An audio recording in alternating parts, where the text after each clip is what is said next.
morning students, how are you? So today we are going to study of class 2. The chapter name is bones and muscles. This is chapter 5. Please open the books of your science class 2. We will do the class in bilingual so that you can understand easily. Is that clear? Is it ready? So open the book and let's study. First of all, I would like to read and translate into Hindi so that you can easily understand. So first line is written here, human body is a machine, living machine. Human body क्या है? Living machine है, यानी कि जिस तरह से machine काम करती है उस तरह हमारा बॉडी भी क्या है? मशीन है. It is made of bones and muscles. यानी कि हमारा बॉडी किससे बना है? Bones and muscles. जो भी बॉडी है किसी भी ह्यूमन बॉडी का वो दो चीजों से बना है, किसे? Bones and muscles. उसके बाद बोन्स के बारे में हम पढ़ते हैं, अपने बुक पे ध्यान देना है, बुक को पढ़ते रहना है. Bones gives definite shape and size to our body. अब हमारे बॉडी को डेफिनिट शेप एंड साइज, ये कैसा होता है? डेफिनिट, यानी कि डेफिनिट शेप एंड साइज कौन देता है? Bones and muscles. जो भी हमारा बोन्स एंड मसल होता है वही हमारे शरीर को डेफिनिट शेप और साइज देता है.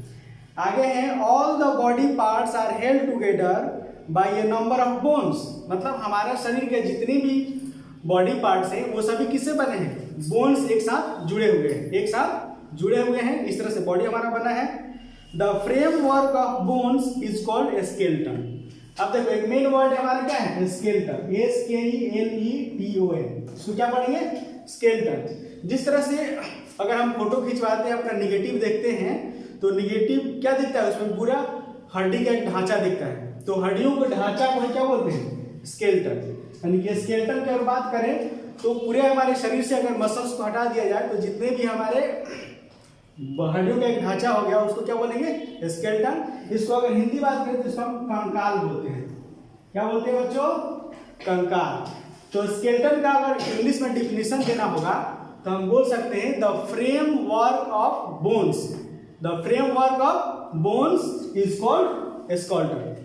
ठीक है, बुक में भी लिखा वही चीज है. The framework of bones is called skeleton. Next है bones give support to our body. हमारे बॉडी को सपोर्ट कौन करता है? सपोर्ट. मेन चीज वर्ड है क्या है? सपोर्ट. यानी कि हमारी बॉडी को सपोर्ट करता है कौन? तो क्या होता है? Bones and muscles. बॉडी को अगर सपोर्ट की बात करेंगे तो बोन्स एंड मसल्स. नेक्स्ट है there are 206 bones in human body. अब हमारे बॉडी में कितने बोन्स होते हैं? 206. कितने होते हैं? 206. पूरे बोन्स की अगर बात करेंगे तो ये हो गया बोन्स. हमारे बॉडी में कितने होते हैं? 206. हालांकि ये हमारा एडल्ट जो ह्यूमन होते हैं उनमें, यानी कि अगर मैं खड़ा हूं तो हमारे शरीर में 2 से 6. लेकिन जैसे तुम लोग बच्चे हो अभी, तो बच्चों की बात करेंगे तो बच्चों में 300 से अबव होता है. अब ऐसा क्यों कि बच्चों में 300 से अबव और हमारे में 2 से 6? तो इसमें घबराने की बिल्कुल कोई बात नहीं है. All the bones are joint together. जब बच्चे रहते हैं तो उनके जो भी बोन्स होते हैं थोड़ा पतले पतले होते हैं, अलग अलग रहते हैं. वहीं जैसे जैसे हम बड़े होते जाते हैं वो जो बोन्स होती हैं वो आपस में क्या होती हैं? मिल जाती है, चिपक जाती है. इस तरह से बहुत सारे बोन्स मिलकर वो 2 से 6 ही रह जाते हैं. ठीक है, तो हमें 206 याद रखना का पूछा जाएगा कि how many bones are there in our human body. So we can answer 206. If you ask question about children, how many bones are there in children, then you have to reply the answer above 300. Is that clear? So next, the place where 2 or more bones are joined together is called joint. There is another term, joint. क्या है ये? joint. जैसे हमें पता है कि joint क्या होता है? दो चीजों का मिलन. तो उसी तरह हमारे बॉडी में भी जो बोन्स होते हैं एक दूसरे से जुड़े होते हैं. तो जहां पे जिस जगह पे वो दोनों हड्डियां आकर मिलती हैं उसको हम बोलते हैं ज्वाइंट. ठीक है, जैसे ज्वाइंट की बात करेंगे तो हमारा जो एल्बो है ये आगे पीछे मूव कर रहा है तो यहाँ पे क्या है? ज्वाइंट है. हमारा नी है, अगर हम चलते हैं तो हमारा पैर भी उठता है, वो भी क्या है? ज्वाइंट. तो हम बोल सकते हैं तो व्हाट इज ज्वाइंट. अगर इंग्लिश में डिफिनेशन की बात करेंगे तो क्या लिखेंगे? द प्लेस हो जाएगा। इसको लिखना होगा तो लिखेंगे the place where two bones are joint together. ठीक है, शॉर्ट में डिफिनेशन हो जाएगा the place where two bones are joint together. उसी प्लेस को हम क्या बोलते हैं? ज्वाइंट। सो ज्वाइंट क्लियर हो गया। अब इस तरह से ज्वाइंट की ही वजह से हमारा बॉडी मूव करता है। सोचो अगर हमारा घुटने से पैर ना मुड़ता तो क्या हम आगे बढ़ पाते? बिल्कुल नहीं बढ़ पाते। अगर हमारा एल्बो से ज्वाइंट ना होता तो क्या ये एल्बो हमारा ऊपर नीचे आ सकता है? नहीं। इस तरह से ज्वाइंट के बहुत सारे टाइप्स होते हैं। उस ज्वाइंट को टाइप्स को पढ़ना है तो बुक में फिगर के साथ है, बुक में फिगर भी देख सकते हैं आप लोग। जैसे पहला ज्वाइंट है नेक ज्वाइंट। नेक मतलब गर्दन। जो गर्दन हमारी है ये भी क्या है? ज्वाइंट है। इसी की वजह से हमारा आगे पीछे ऊपर नीचे गर्दन को घुमाते हैं। फिर एल्बो ज्वाइंट। ठीक है, जैसे हम लिखते हैं पहले क्या है यहाँ पे? नेक ज्वाइंट। ठीक है, उसके बाद से हमने बोला एल्बो ज्वाइंट। ठीक है, नेक्स्ट और बच्चों बताओ और क्या हो सकता है? और कोई बताएगा? Yes, you are right, wrist joint. जो हमारा मुड़ रहा है इसको क्या बोलते हैं? Wrist joint. नेक्स्ट, यस तुम बताओ। Yes, hip joint. जो हमारा कमर है ये भी आगे पीछे घूम सकता है जिससे हम डांस कर सकते हैं। बॉल एंड से yes, yes right, knee joint and ankle joint. So अब कितने ज्वाइंट है? I have written here only 2, but I can explain neck joint and elbow joint and wrist joint, फिर हिप ज्वाइंट, फिर ankle joints and ankle joints and knee joints. So these are the joints. Yes, ball and second joints we can here also tell. Now we are moving on the topic muscles. अब हमने bones के बारे में तो पढ़ लिया। Bones कितने होते हैं? 206 होते हैं, बच्चों में 300। फिर उसके बाद से स्केलेटन यानी कि बोन्स के जो ढांचा होता है उसको बोल फ्रेमवर्क बोल सकते हैं। फ्रेमवर्क बोन्स से क्या? स्केलेटन। सपोर्ट कौन करता है? बोन सपोर्ट करता है। ज्वाइंट किसको बोलते हैं? हमने देख लिया कि the place where two bones are joint together are called joint. So we are moving on the muscles. So should I erase it? Yes, I am going to erase this.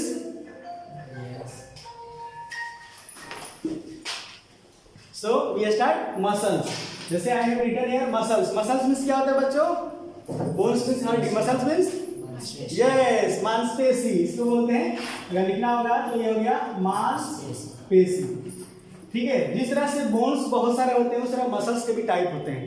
तो muscles के बारे में हम पढ़ते हैं। Bones are covered with muscles. अब जो हमारा बोन्स है ये किससे कवर्ड है? Covered with muscles. यानी कि लिख सकते हैं यहाँ पे कि बोन्स आर क्या हो जाएगा? Covered with muscles. यानी कि जो हमारा फ्रेमवर्क था हड्डियों का उसको ढकता कौन है? मसल्स। मसल्स हमको ढकता है। Press the upper part of your arm slightly, you will feel fleshy bundle of elastic material, these are called muscles. जब हम अपने हाथों को प्रेस करते हैं अगर तो हमें एक फ्लेशी यानी कि मांस वाला गुद्दा दिखाई देता है, उसी को बोलते हैं मसल्स। वो हमारा मसल्स होता है। There are more than 600 muscles in human body. अब हमारे बॉडी में जिस तरह से हड्डी कितने थे? 206, उसी तरह मसल्स की संख्या होती है 600। यानी कि नंबर ऑफ मसल्स कितने हो जाएंगे? 600, एबव 600, यानी कि 600 से ज्यादा भी हो सकते हैं। अब उसके बाद हमें पढ़ना है actions of bones and muscles. जो हमारा एक्शन, जैसे मतलब हम जो काम करते हैं, जैसे हमारे क्या पढ़ना है? Actions of bones and muscles. Bones and muscles के हमें कार्य पढ़ना है। एक्शन मतलब कार्य, कैसा कार्य होता है? तो हमको पता है बोन्स हड्डियों को एक साथ पकड़ कर रखता है, शरीर हमारा मजबूत रहता है। तो bones and muscles work together and give movement in our body. यानी कि बोन्स और मसल्स दोनों मिल करके क्या करते हैं? एक साथ पकड़े रहते हैं और इसी से हम आगे मूव करते हैं, हम आगे बढ़ते हैं। They enable our body to move, run and play। यानी कि ये जो बोन्स एंड मसल्स हैं, जो हमारा लिख सकते हैं यहाँ पे बोन्स एंड मसल्स, ये हमें क्या करने में सहायता करते हैं? रन करने में, फिर चलने में, उसके बाद आगे क्या हो सकता है, रन करने में, चलने में, और क्या हो सकता है, डायरेक्शन चेंज कर। Yes you are right. Run करने में, मूव करते हैं तो प्ले करते हैं, जब खेलते हैं दौड़ते हैं तो डायरेक्शन भी चेंज हो जाता है। तो इस तरह से होता है। Muscle help to open close और आईलिड्स, मसल से ही हमारा जो आंख ऊपर नीचे करता है ये मसल से हेल्प करते हैं। मसल्स मूव और हैंड्स एंड लेग्स, जो हमारे हैंड्स होते हैं लेग्स होते हैं, मसल्स ही आगे पीछे स्ट्रेच मसल, हाँ उसको हम आगे पीछे कर सकते हैं। Also the movement of heart and stomach is due to muscles, जो हमारा मूवमेंट होता है हार्ट मीन्स क्या होता है बच्चों, दिल, ठीक है, हार्ट एंड स्टोमक, ठीक है, जो हमारा हार्ट है और स्टमक पेट है, इसमें भी क्या होता है, मसल्स का बहुत बड़ा रोल होता है, इसी की वजह से मूवमेंट होता है। सो जब मसल्स एंड बोन्स इतने इंपॉर्टेंट है तो इनका केयर भी बहुत जरूरी है। Take care of bones and muscles, तो मसल्स और बोन को हम कैसे केयर कर सकते हैं, तो we need a strong bones and muscle to move, work and play. अगर हम क्या करते हैं, रन करते हैं, वॉक करते हैं, फिर क्या करते हैं, प्ले करते हैं, तो इसके लिए जो हमारा मसल्स कैसा होना चाहिए, बोन से मसल कैसा होना चाहिए, स्ट्रॉन्ग होना चाहिए। बिल्कुल सही, ये हो जाएगा स्ट्रॉन्ग होना चाहिए, मसल होना चाहिए, बिल्कुल। तो इस तरह से हम देखते हैं कि बोन्स एंड मसल्स को स्ट्रॉन्ग बनाने के लिए कुछ करना पड़ेगा। तो उसके लिए दो चीज होती हैं, एक तो हम एक्सरसाइज कर सकते हैं और दूसरा है कि अच्छा चीज खा सकते हैं, ठीक है। तो उसी तरह इसमें भी बुक में है वही चीज लिखा हुआ है, whatever I have spoken before reading it is also written in the book. यहाँ ये भी लिखा है कि बहुत सारे जो वेट लिफ्टर हैं, क्रिकेटर होते हैं, साइकिलिस्ट होते हैं, टेनिस होते हैं, प्लेयर्स होते हैं, स्विमर्स होते हैं, ये सभी लोग को स्ट्रॉन्ग मसल्स होती हैं और ये सभी लोग क्या करते हैं, एक्सरसाइज करते हैं। ये सभी एक्टिविटी अगर करेंगे तो हमारा एक्सरसाइज अपने आप हो जाएगा, ठीक है। नेक्स्ट हमारा टॉपिक बचता है पोस्चर, ठीक है। इस पोस्चर को हम कंप्लीट करेंगे नेक्स्ट वीडियो में। सो पोस्चर घर से पढ़कर आना है और जो भी मैंने यहाँ पे एक्सप्लेन किया है इसके बावजूद जो भी कोई डाउट हो उसको जरूर पूछना है और मैं यहाँ पे कुछ क्वेश्चन दे रहा हूँ, आप लोगों को घर से करके उसको लिखना है कॉपी में। क्लियर? Thank you. हाँ, तो I have written some questions and you have to write the answer of these questions in your notebook. First question is what is a skeleton? I have also discussed. Second one is how many bones are there in human body? Third one is how many bones are there in children? Fourth one is what is joint?